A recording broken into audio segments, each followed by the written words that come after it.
ওম নমো ভগবতে বাসুদেবায়। বন্ধুরা, আজকের পর্বের আলোচ্য বিষয় অপরা একাদশী ব্রত 2025। ব্রত কবে? 22 মে নাকি 23 মে?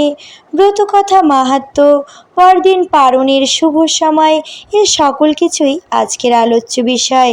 তবে মূল পর্বে যাবার আগে সকলের কাছে বিনীতভাবে অনুরোধ, যদি ভিডিওটি ভালো লাগে অবশ্যই লাইক করে চ্যানেলটি সাবস্ক্রাইব করে দেবেন এবং কমেন্ট বক্সে রাধা গোবিন্দের আশীর্বাদ পেতে লিখুন জয় রাধা মাধব।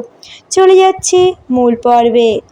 একাদশী তিথি শুরু হবে 7 জ্যৈষ্ঠ 1432, 22 মে 2025 বৃহস্পতিবার রাত্রি 9টা 5 মিনিটে এবং একাদশী তিথি শেষ হবে 8 জ্যৈষ্ঠ 1432, 23 মে 2025 শুক্রবার সন্ধ্যা 6টা বেজে 52 মিনিটে।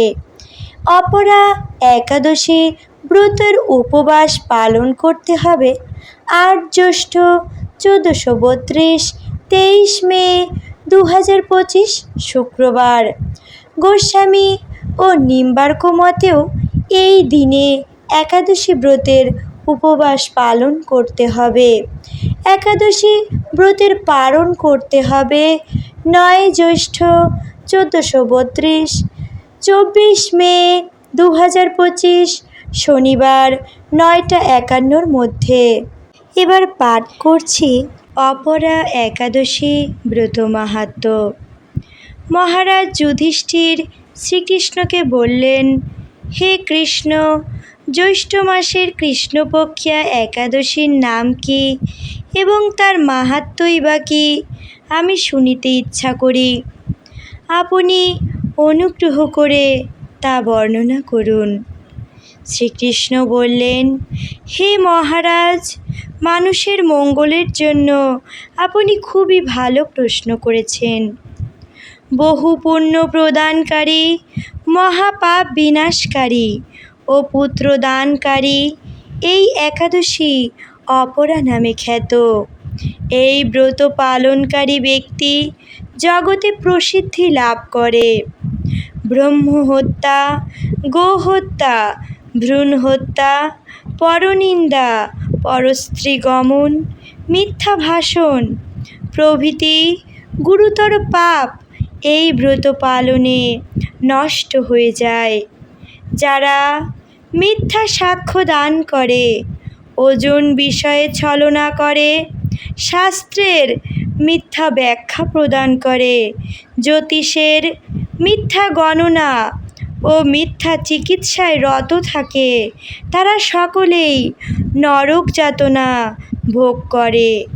এই সমস্ত ব্যক্তিরাও যদি এই ব্রত পালন করে তবে তারা সমস্ত পাপ থেকে মুক্ত হয়। ক্ষত্রিয় যদি স্বধর্ম ত্যাগ করে, যুদ্ধক্ষেত্র থেকে পালিয়ে যায়, তবে সে ঘোরতর নরকগামী হয়, কিন্তু সেও এই ব্রত পালনে মুক্ত হয়ে স্বর্গগতি লাভ করে।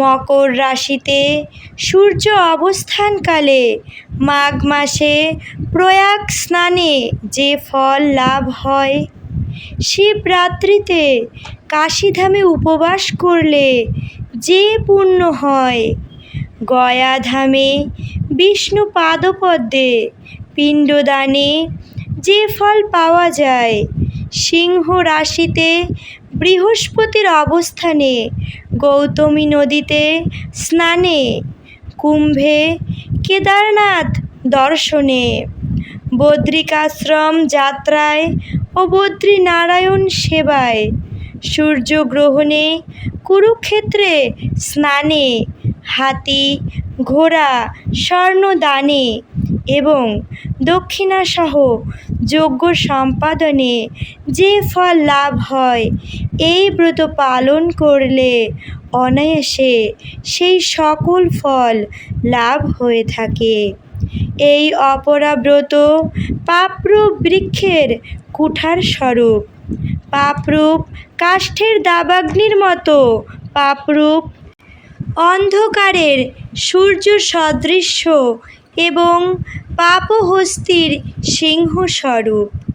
এই ব্রত পালন না করে যে ব্যক্তি জীবন ধারণ করে, জলে বুদ্বুদের মতো তার জন্ম মৃত্যুই কেবল সার হয়। অপরা একাদশীতে উপবাস করে বিষ্ণু পূজা করলে সর্বপাপ মুক্ত হয়ে বিষ্ণুলোকে গতি হয়।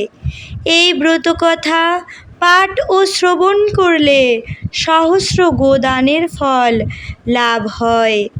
ব্রহ্মাণ্ড পুরাণে এই ব্রত মাহাত্ম্য বর্ণনা করা হয়েছে। হরে কৃষ্ণ।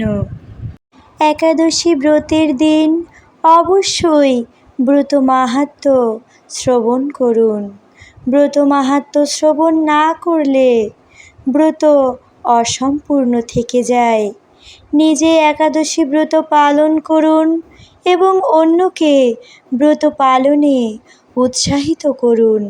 আজকের ভিডিও এখানেই শেষ করছি। সকলেই করুণাময় ঈশ্বরের কৃপায় ভালো থাকুন, সুস্থ থাকুন। হরে কৃষ্ণ।